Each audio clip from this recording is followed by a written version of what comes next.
Have you ever felt completely overwhelmed by life? Like you're trying to hold everything together, but it's just too much? Or maybe you've wondered, what's my next step?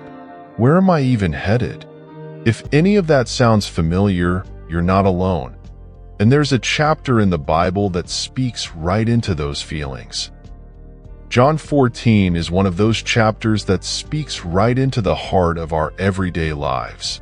Jesus starts by saying, "Do not let your hearts be troubled. You believe in God. Believe also in me." It's such a calming reminder, especially in a world where there's so much to worry about: jobs, relationships, the future.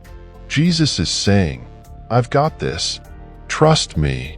It's not always easy to do, but it's freeing when we take even a small step toward letting go of control and trusting that God's got a bigger plan than we can see. Later in the chapter, Jesus tells us he's preparing a place for us. But it's not just about some far-off future. It's a reminder that we're loved and valued right here and now. It's like when you invite someone over and spend time making things cozy for them. You're saying, "You matter to me." That's the kind of care God has for us. So, how can we reflect that in our own lives? Maybe it's by being intentional about making people feel welcomed and loved. Whether that's a simple text to check in on a friend or going out of your way to lend a hand to someone who's struggling. There's also this incredible line where Jesus says, "I am the way and the truth and the life." It's an invitation to live with humility and integrity.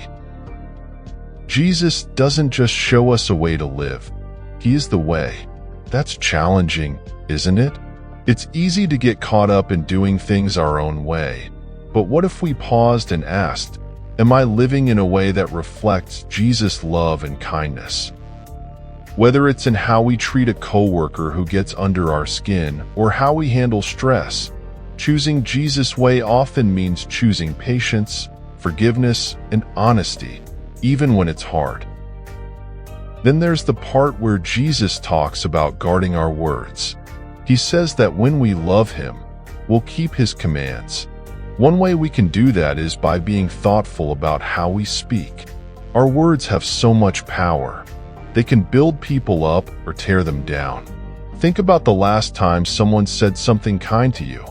It probably stuck with you for a while. What if we made a habit of speaking life into people, complimenting someone's effort, saying thank you, or just being quick to listen and slow to criticize?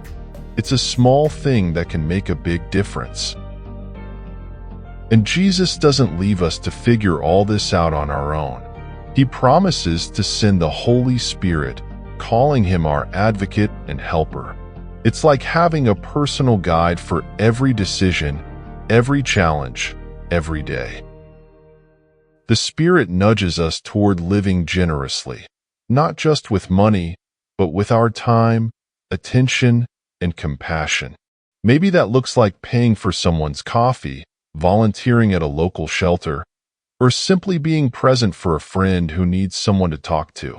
It's these small acts of generosity that reflect God's love to the world.